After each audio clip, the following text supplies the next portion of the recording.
girlfriend refused to move in and be my carer after my accident, leaving me torn between sensible solutions and cultural expectations. I'm a 32-year-old man, and recently I was in a serious car accident. The crash shook up everything, but the doctors assured me that there wouldn't be any permanent damage. Still, I'm looking at a long, grueling rehabilitation just to be able to walk normally again. The most daunting part is that, at least for the first few months, I'll need help with basic everyday things. For someone as stubbornly independent as me, that's been tough to swallow. For 5 years, I've been together with my girlfriend. She's 30, but we've always kept our own separate places. When my mom came to see me at the hospital, she asked what my plan was for recovery. Did I want her, my mother, to move into my place, or did I think my girlfriend would support me through this? The thought hadn't even crossed my mind that my girlfriend wouldn't move in to help. I figured it was a given after everything we've been through together. So I brought it up with her, expecting that she'd at least temporarily move in with me, especially through the next 6 to 8 months while I regained independence. But she surprised me with a flat, no-frills answer. She wouldn't move in and wasn't going to be my primary caregiver in the way I'd imagined. She laid out her own plan. She'd pay for a carer to help me out and visit so we could still spend time together, since my mobility would be limited. I'm already struggling with the vulnerability and humiliation that comes with needing help for the simplest things, but I kept telling myself maybe this could bring us closer together, that we could weather this as a team. A lot of that comes from my childhood, honestly. My dad had a horrible workplace accident when I was 12, and I'll never forget how my mom devoted herself to taking care of him. That's always shaped how I view love, loyalty, and partnership. It's what I clung to, imagining her care as a beacon during these upcoming tough, embarrassing months. So hearing my girlfriend say she'd still take care of me, just her own way, blindsided me. She said if I wasn't okay with it, I could ask my mother instead. She said it calmly, almost serenely. She never argues, never raises her voice, almost like she's immune to getting flustered. She laid out my options like it was a business proposal and told me the choice was mine. The cultural factor might play into this. I'm American, and while I tend to see relationships through that lens, my girlfriend's family background is a kaleidoscope. Her Italian great-grandmother moved to Brazil and married a Portuguese man. On her dad's side, her Dutch grandfather emigrated to Spain and married a Spanish woman. She herself was born in Brazil, then lived for years in France and the UK. We've already navigated a minefield of cultural differences. Maybe this is just one more. Still, I can't shake the shock. There wasn't even an argument. She simply talked me through her perspective, calmly and rationally. I can't deny her approach is sensible, paying for professional help, visiting often, and it might even be the smartest move, but I can't help feeling disappointed, even a little betrayed. I'd be lying if I said I wasn't deeply unhappy about it. Still, I'm left wondering if my expectations were misguided. Am I just being unreasonable for wanting more? Update 1. Yesterday, I found myself grappling with a dilemma about my girlfriend, specifically, her saying she wouldn't take care of me during my rehab. I really didn't realize how ridiculous my expectations were, or that I'd idealized this whole situation to the point of absurdity. Only after reading some blunt truths did I see it. I'm the asshole here. I love my girlfriend. I'd do anything for her. I know she's the one. But we aren't married, and that's because she doesn't want to be. Early on, I thought about proposing, imagining this grand gesture, a giant diamond, her happy tears, maybe showing it off to her friends. I knew, of course, she hates surprises and would have flat out said no if I'd made a big public proposal, regardless of whether she wanted to marry me or not. She's never been shy about her boundaries. When I actually talked to her about marriage, she was direct, she wasn't interested, said it wouldn't make her more or less committed to our relationship, said marriage doesn't mean anything to her.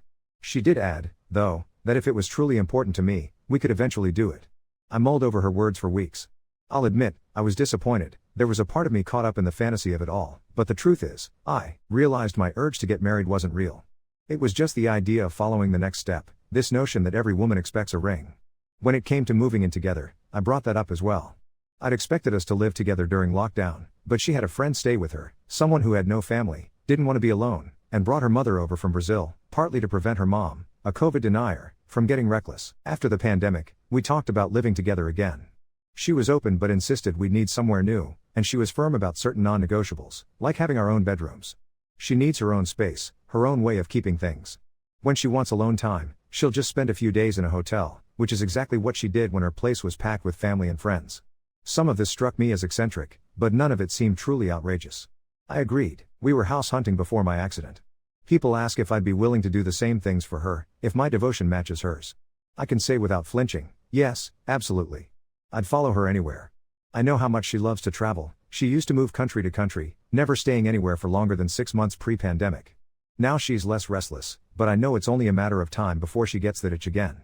When that day comes, I'll be right behind her. If she said, let's move to China tomorrow, I'd be buying tickets and looking for a new physical therapist. It's not that I expected her to drop everything and nurse me back to health. I won't actually need that much support or for that long. Physically, I can't do a lot and will need help with mobility, at least until I'm steady enough on crutches. But I can handle my own hygiene. She works, but she isn't chained to her job. She runs a successful SEO content agency and is getting a crypto project off the ground. Sometimes she'll just spend days binging Netflix, saying she doesn't feel like doing anything while her employees handle things. Other times, she's swamped with online meetings and exasperated by her team's incompetence. She has a lot of freedom, her finances are solid and her time, flexible. We've never mixed our finances, so I don't know her exact income, but I always pay for our time together because I feel like that's my responsibility. I suspect she actually makes much more money than I do. She's covering her cousin's college tuition, retired her mother at 40, and regularly sends money to her grandma. I never gave enough thought to the logistics of my recovery, or what her helping would actually mean. I just idealized it all. Practically, helping me would be hard, probably impossible for her to physically support me, since I'm nearly twice her size. When she offered to pay for a caregiver, I kind of shrugged it off, failing to see it as an act of love or generosity. She's never cared much about money, and it wasn't a sacrifice in my head. She has a cleaner and a cook, not out of luxury but practicality. For her, it's simpler to work and hire others for household chores than pause her projects or waste free time scrubbing floors or simmering stews. Given all that, some might call her selfish for not offering to care for me herself, or claim she doesn't truly love me. But that couldn't be further from the truth. She's one of the most generous, empathetic people I know. If a waiter brings the wrong meal, she won't send it back, she'll accept it, worried about the cost to his paycheck. When she learned her cousin had dropped out of law school for lack of money, she instantly offered to pay her tuition, despite not having spoken to her for years. Last year was brutal for my brother. He was scammed, sank into debt, lost his job, and spiraled into depression. He crashed on my couch for almost a year. I honestly don't think he would have gotten out of that pit if not for my girlfriend. She came by every day, played PlayStation with him for hours while I worked. Sometimes, they'd sit in silence, other times, they'd talk endlessly. When he stopped showering, she joked that he was cheating by making the room smell so bad. His wins didn't count unless he showered. It was a silly challenge, but it made him laugh, and made him care enough to get back into simple routines. She cooked comfort foods, coaxed him to eat when he didn't want to, and just stayed present when he felt alone. The truth is, I'd been clinging to an illusion about what partnership should look like, blind to the way she already shows up for me, for the people I love, in quiet but remarkable ways. I didn't see it at first, but I see it now. She already does more than enough. Desserts. At first, my brother ate them mostly out of politeness, but something changed along the way. My girlfriend, she just swooped in, no prompting from me, helped him see that losing his job wasn't the end of the world, especially since he hated it anyway. She helped him process the fact that getting scammed may have been downright stupid, but honestly, everyone does stupid things sometimes. Little by little, he started pulling himself back up, returning to his studies, even switching fields, and landing a job he genuinely likes. He did have a rough patch, a real relapse, refusing to take the medication his psychiatrist prescribed. My girlfriend stepped in then, blunt as always. She said she'd given him his chance to heal on his own, but now it wasn't a choice, he was taking those meds. And if he didn't, she'd treat him just like one of her dogs and shove the pill down his throat. The threat was hilarious, honestly. He's got this massive gym body, and she's practically tiny in comparison, like a rabbit threatening a bear. Maybe he just found that image funny, but he took the meds, stuck with it, and only stopped when the psychiatrist told him it was okay. She helped my brother climb out of a hole I honestly didn't know he could escape. I never once asked her to do any of it, but she took the initiative without hesitation, and I am fiercely grateful. Never once have I thought of her as selfish, not ever. If anything, I've been in awe of her compassion, her determination. My frustration about the caregiver situation wasn't because I believed she didn't care enough to help me. That was never it. After thinking things through and talking it over with her, I accepted her proposal for a caregiver. To be clear, she didn't just offer to front the money for a caregiver. She insisted on organizing absolutely everything for my recovery, interviewing caregivers, making the decision about which one seems best, coordinating meals, groceries, transportation to rehab, and, well, basically everything so that I could just rest and be taken care of. She told me honestly that she couldn't commit to personally taking me to rehab, at least for the first 2 months, because she'd just signed a contract with a new client. She needs time to get things running smoothly on that side, and she isn't sure what her schedule will look like until then. That means she can't promise to see me every single day. But, if work gets too hectic, there's a good chance she could work from my place on some days. That's who she is, practical, caring, and always a step ahead. I couldn't wish for more. Update 2. I didn't anticipate what I'll organize everything actually meant until I woke up to my doorbell going off at 7 a.m. and a parade of strangers carrying in rails, wedges, and a foldable bed that somehow looks like a normal couch when it isn't propping up your spine at a perfect angle. She'd handed my keys to a contractor the night before and, by morning, my apartment didn't feel like a bachelor's shoebox anymore. My shower had a bench. My hallway had grab bars.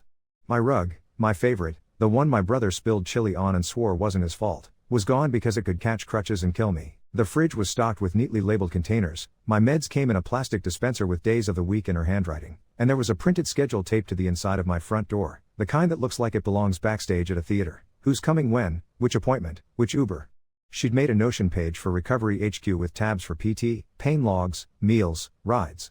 She made me a logo, like a joke, a little stick figure on crutches. I laughed harder than I should have and it hurt, and she told me, okay, that's a data point, we avoid jokes before pain meds. The caregiver she picked showed up right on time. Tiago. Portuguese, former nurse, built like someone who could carry a refrigerator but moves like he's carrying silk.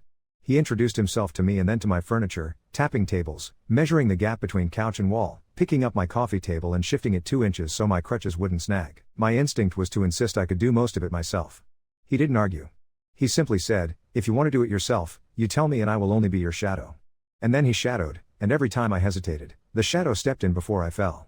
My mom came by after her shift with a bag of casseroles and the reorganize your son's life energy that used to annoy me when she'd visit unannounced and wash my dishes while sighing about my sock drawer. She took one look at Tiago and her face did that careful mother scan. Who is this man? Can he hold my son if he slips? Can I trust him? He said Mrs., my last name, I will text you after PT with a summary, like he was applying for a job he already had, and she went soft. My girlfriend arrived 15 minutes later with a bag of groceries and a printer under her arm because we need a printer for forms. She and my mom measured each other in that way you only notice when you're sitting down and the two most important women in your life are standing above you. And then my girlfriend switched to Portuguese to talk to Tiago and Spanish to talk to my mom because she tries everything and refuses to let languages be a wall. My mother, who thinks Brazil and Portugal are the same because they both speak that, looked impressed. My girlfriend, who hates people touching her without warning, let my mom hug her. We're feeding him, my mom declared. We are, my girlfriend agreed, and then they started arguing about salt like they'd been in a kitchen together for years. It was surreal. It was, somehow, perfect. I managed to make it 3 days without humbling myself. On day 4 I decided I could get from couch to bathroom without calling anyone. I made it halfway, slipped on the edge of a bath mat I'd sworn I didn't need, and smacked my shoulder into the door frame. The noise brought Tiago in 2 seconds flat. He didn't scold me. He took inventory with his hands like a scanner, asked, head okay? And then said, we will remove every risk until there are none. He took the mat like it was a predatory animal and rolled it under his arm. I was shaking, half from pain and half from embarrassment, and I was ready for my girlfriend to say something razor-edged and true the way she does when she thinks I need it. Instead she sat on the floor a little distance away, so I didn't feel cornered, and said, very lightly, I know you're trying to win a game no one is playing. For once she was careful with me in a way I didn't expect. She leans into bluntness as a philosophy, and there she didn't. Later, when we were alone and I was settled and the morphine had worn thin enough for me to string together thoughts, she told me why. Not in a grand confession, not fishing for pity, just putting a stone on the table and backing away from it so I could see it. She took care of her grandfather in Spain when she was 20, after he slipped into that particular fog that erases people by inches. She was young and stubborn and wanted to prove she could love him enough to keep him from slipping. One night he got violent in that way the disease will twist a gentle man, and she tried to keep him from falling and he fell anyway and bruised and she carried the guilt like it was proof she'd been selfish for wanting to be the one. I learned I am not calm in that role, she said. I am good at the scaffolding. Not the holding. She said it like a fact in a textbook, not a wound. Something in me unclenched. It didn't make me feel small. It made her choice sharper, and kinder. The printer did come in handy. She had a notary come by the next day, a woman who looked like she'd seen every possible version of a family gathered around a table with pens. We signed a healthcare proxy, me putting my name next to hers, my mother is secondary. We signed the boring paper that lets someone stand in a pharmacy line on your behalf and not get treated like a criminal. We made a list of my allergies and taped it inside the kitchen cabinet. These weren't vows in a church, but sitting there while she handed me pages I couldn't hold flat with one hand without her pressing them down, it felt more binding than the fantasy in my head, where I'm in a suit and she's pretending not to cry because she hates makeup running. She missed 2 evenings because meetings ran late and she didn't want to show up wired and add noise to a small apartment that had to be a place we could breathe. She sent Tiago with a thermos of caldo verde and a note taped to it. If you hate this, it's the kale's fault. She came on the 3rd evening with her laptop and colonized the corner of my room with a charger and a silence that matched mine. Sometimes we said nothing for hours and I realized that quiet was another kind of care I hadn't credited. My PT started, and it was brutal, and it was also a little bit brilliant because I found out I still like measuring progress against a wall that doesn't move. She gamified it because I'm a child like that.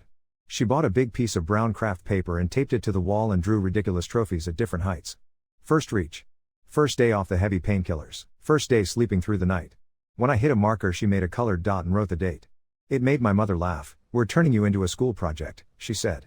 I liked being a project if it meant everyone around me was a team. In the middle of all this, she did something I didn't see coming. She asked if I could sit up for 20 minutes, if I had the bandwidth for a conversation that was neither dramatic nor a demand, which is exactly how she framed it. Then she pulled out floor plans. 2 apartments on the same floor of a building I recognized from our house hunting, old brick, tree-lined street, a courtyard, an elevator that doesn't smell like someone smoked in it 10 minutes earlier. The units share a wall, and there's an option to make a connecting door. 2 kitchens, 2 bedrooms each. One could have the studio space she wants for her team when they're in town. The other would be ours, together but not suffocating together. She'd put in an offer contingent on inspection because she doesn't miss. If you don't want it, we walk, she said, and slid a pencil over to me so I could circle what would be mine and what would be hers. I stared at the little gray lines and felt something in my chest click into place. It wasn't a ring. It was an architecture of us that made sense, doors we could open or close without anyone feeling abandoned. My mom pretended to fuss about property taxes and then asked if she could have a key, like she was already inside in her head frying onions. My brother came over with a bottle of something he called medicinal and helped Tiago put my craft paper trophies up higher because you're going to reach there, man. The night the offer was accepted, my girlfriend printed the email, stuck it to my fridge with a magnet shaped like a sardine. Her grandmother sends them from Lisbon, and said, "We should argue about tiles now so we don't kill each other later." I didn't think I'd cry. I did. Not ugly. Just a few that wouldn't stay in. Not everything was soft. I had a setback after I pushed at PT because I liked the way it felt to be useful again. My knee swelled up like it wanted its own postal code, and Tiago reported me with the flat tone of a man who refuses to be charmed into negligence. She didn't come in hot. She sent me a voice note while she was in an Uber. She doesn't like talking on the phone unless she can see your face, and she couldn't, and said, "Today you are not a hero. Today you are a person with a body. We'll try again tomorrow." I hated it for an hour and then I loved it because the permission to not be impressive all the time felt like oxygen. Her mother landed 2 weeks in, suitcase heavier with food than with clothes. She swept in like weather and turned my kitchen into a place the walls probably didn't recognize, simmering, frying, chopping, talking to herself in Portuguese and singing in a voice that slid in and out of tune in the sweetest way. She and my mom took turns playing cards at my tiny table and gossiping about their children as if we weren't in the room. Both of them tried to convince Tiago he was too thin and needed another portion. He ate like a saint being bribed to join a cult. The apartment felt loud and alive and crowded, and it worked because she'd built the scaffolding for it to work. I don't want to pretend there wasn't a part of me that still wanted the simpler myth, the one where the woman I love drops her life, moves in, and makes soup with me every day like we're in a montage with good music. But this, forms signed, rails drilled into walls, strangers becoming familiar, a schedule you can measure, a door in a floor plan we get to decide to open or not, this is grown. This is us. She won't hold my weight out of sheer will. She'll make sure the person who can is in my living room at 7 a.m., and she will make sure we're legal and fed and that my pride doesn't kill me. She said last night, in bed next to me for the first time since the accident because the new bed means she can be comfortable too, "I won't be your nurse. I will be your runway." I don't know how she comes up with sentences I want to keep in my pocket forever, but she does. I'm walking a little farther every day. Tiago high-fived me yesterday when I made it from the couch to the kitchen and back without feeling like my leg was going to detach. My craft paper has more dots than I thought it would by now. The crypto thing she's been building had a bad week and then a good one. She shrugged at both and kept doing the work. My brother keeps beating me at FIFA and says it's because injury improved my reflexes, which is nonsense, but I'm letting him have it. My mom brings casseroles we don't need because there's always food, and my girlfriend accepts them with this graciousness that makes me feel like I'm not between worlds anymore. The offer is in, the inspection passed, and the contractor she trusts is coming next week to talk about where the connecting door should go so no one loses a window. I don't know what the story is supposed to look like when you stop performing the version you learned at 12 and start doing the one you actually have. I do know that today, I got out of bed by myself, and I made it to the table, and I signed for a package with my name and her name on it. It was tile samples. They were heavier than they look. I held one up, and it caught the light, and my mom said, "That one," and her mother said, "No, that one," and my girlfriend looked at me and waited, and I chose. I'm choosing. That's new. That's enough. Update 3. The day they opened the wall between the 2 apartments felt like a magic trick I already knew the secret to and still applauded for. Our contractor showed up with a laser level and the specific brand of patience only men who wear tool belts and white sneakers own. The super, Dino, came by in a jacket that said staff in peeling letters and made a speech about load-bearing realities like he was marrying us to the building. My girlfriend brought coffee and a Sharpie. She drew the outline of our door on the paint like a kid tracing her hand for a turkey and handed me the marker. "Write something on our side before it becomes a hole," she said. I wrote, "For future tenants, we tried." She laughed and, in tiny letters underneath, added, "We also succeeded." They cut. Plaster dust turned the air glittery and wrong tasting, and the first hole gave me a peephole into an empty space, the ghost of an old door frame they'd bricked up decades ago. When they pulled out the first cinder block, someone shouted, There was a gap inside the cavity and a shoebox, the kind with a faded logo from a store that probably sold gloves and promising futures. Dino muttered something that sounded like a prayer against bad paperwork. We all stared at it like opening it would trigger a sprinkling system or a curse. She didn't hesitate. She lifted the lid. Inside were newspapers from 1976 brittle enough to make a sound like leaves when you touch them, a Polaroid of two men on a balcony holding a cake between them like a trophy, and letters tied with a thin ribbon that had surrendered to time and turned to dust when she breathed on it. The letters were in Spanish. She sat down right on the floor in the dust and translated out loud without announcing she was doing it. They were notes between neighbors, their names were Luis and Ernesto, and the tone bounced between the ordinary and the sort of tenderness that makes your teeth hurt. They sealed the door today, she read, her voice soft in a way I don't get often. It is closing, so we will write instead. It is better like this because then you will always look for me. My mother put a hand on my shoulder and squeezed like she wanted the story to stay but also couldn't believe we were trespassing into it.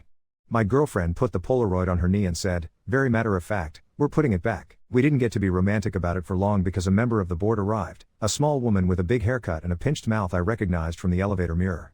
This is not permitted work, she announced. My girlfriend, who can maintain indifference like a muscle, handed her a stack of papers with stamps on them in 3 colors. It is, she said, and switched to Spanish when the woman tried to steamroll in that way busy New Yorkers do. There was a back and forth. They went from Spanish to English and back in the space of a sentence. At one point, the board lady said, fine, but who signs if there's a leak? And my girlfriend said, we both do, and then looked at me the way she looks at me when she's telling me I'm part of something and not out on the lawn watching through a window. The woman softened by degrees. My girlfriend offered her a pastel de nata from a box her mother had brought that morning and that seemed to close the negotiations faster than permits did. You people and your pastries, the woman said, and took 2. We made a time capsule because it felt wrong not to. She slid the Polaroid back in the box with a copy of our craft paper trophy with the date I did my first lap across the living room and a printout of the little crutch logo she'd made. I tucked one of the tile samples inside, the one my mother lost the argument about because it looked too much like the sea and who cooks in the sea? My mother rolled her eyes and kissed my forehead and said, tell the future your mother was outvoted. We wrote a note that started with, we built a runway, and left the rest vague because I liked the idea of someone guessing. Dino, who had already seen everything, cleared his throat and said, you're going to make me cry on duty, and then changed the subject to studs. My first steps through the rough opening were a ceremony. It was nothing, plywood on the floor, a raw edge, the smell of cut gypsum. It felt like everything. She didn't touch me. She stood on the other side with one hand against the frame like you would hold the side of a ship, and said, you can stop anywhere. I didn't stop. I made it through and back and then made it through again because sometimes you just need to prove to yourself the door works more than once. Tiago had to leave the next day. His sister went into labor in Porto and his mother decided this meant everyone should go home immediately because children must be greeted by the full chorus. He apologized like he'd broken a promise and lined up his replacement with the thoroughness of a general leaving behind a battle plan. Mary Soul showed up at 8 a.m. with a braid that looked like architecture and sneakers so white you could use them as a health inspection. She's an occupational therapist assistant and speaks in a gentle register that makes you want to do what she says because her patient calm implies that if you don't, you're only wronging yourself. She taped glow-in-the-dark arrows to my floor like a club promoter and said, we're going to teach your house what your body needs. My mother adored her. My girlfriend liked her because she showed up with a binder. I liked her because when I complained about the stairs, she said, stairs don't care about your feelings, and then taught me to care anyway. I went outside for the first time in a way that wasn't the back of a cab or a hospital doorway. Mary Soul insisted the courtyard counts as outside. The building's trees were doing that end of summer thing where they pretend they'll be green forever and are lying. There was a kid playing with a rubber ball with a superhero on it and he offered it to me the way 6-year-olds offer things, like a dare. I bounced it once and almost fell, and then didn't, and for a second I felt taller than the building. When the ball got stuck under a bench, a teenager I'd seen in the elevator 100 times and never spoken to rescued it with his foot and said, to me, nice moves, man. It was stupid and also it wasn't. Her crypto thing blew up and then leveled. They found a bug so elegant it could have been a design and not an error. She paced in my living room without moving much, headset on, voice low, slicing through the call. No, not the patch. The rollback. No, I'll take it, she said, and closed her laptop the exact second the fire went out and made me a sandwich like she'd just been discussing bread the whole time. That night we stood on either side of the raw door and passed each other mugs of tea over the edge.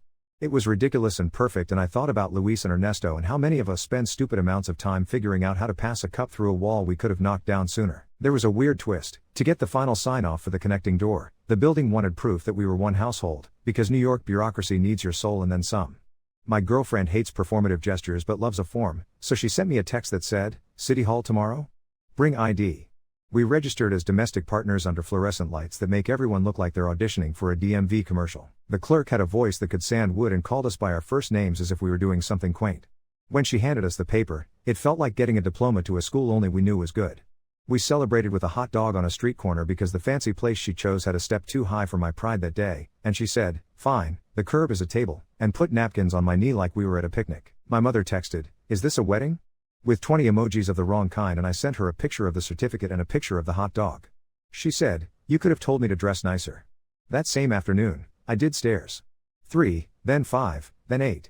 Each one was a country border, and my leg betrayed me on number 9 by shaking like it had a confession. I said I can't, and Mary Soul said, "You won't yet," which is different, and then my girlfriend's voice came from the landing above me, quiet so it wouldn't echo. "Runway," she said, like a password. It got me 2 more. After, she sat next to me on the step while I pretended I wasn't crying and put her hand on the wooden banister like she was patting a dog. "We're not worshipping stairs," she said. "We're just using them." Her mother taught my mother to make brigadeiro one night, and my mother tried to make it less sweet and almost started an international incident. Tiago sent a picture of a baby in a hat the size of a muffin, and Mary Soul clapped in the kitchen like she'd done something to cause it. The bored lady brought us a plant and said in a gruff voice, "For the threshold." We hung the Polaroid in our hall in a frame with a thin gold edge, not where anyone would see it first, but where we'd see it always. On the raw wood of the new door frame, before the paint went on, my girlfriend wrote in pencil, "Mind the step," and underneath, smaller, also, "Mind each other," and then she handed me the pencil and I drew a dumb little airplane that looked like a fish because I am not an artist, and she kissed me like I'd gotten it exactly right. I slept on her side last night for the first time since the accident.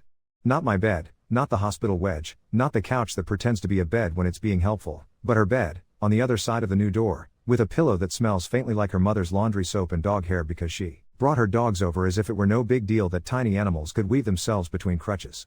One of them tried to fetch a crutch. She removed it from his mouth with a speech about boundaries that sounded like she was teaching a seminar. I woke up before her and sat on the edge of the bed and watched light hit the tile samples we still haven't decided on. My knee didn't ache as loudly. The Notion page had a new tab this morning, punch list, because the contractor is coming back to put in the actual door and paint, and then we won't get to pretend we live in 2 parallel universes connected by plywood. It will just be our place. 2 kitchens, 2 bedrooms, 1 ridiculous shared hallway with ghosts in a shoebox tucked back into the wall because some loves don't need witnesses to be real. I don't know if this counts as drama. There was no ring. There was a permit. There was dust in my hair and the taste of chalk and a song in Portuguese I don't know the words to stuck in my head because her mother hums when she's happy. There was me, standing very still on a new threshold, realizing I haven't been asking for a nurse. I've been asking for a way through. And now when I wake up, there is a door where a wall used to be, and I don't know how to explain how that changes everything except to say this: I crossed it, and I didn't fall.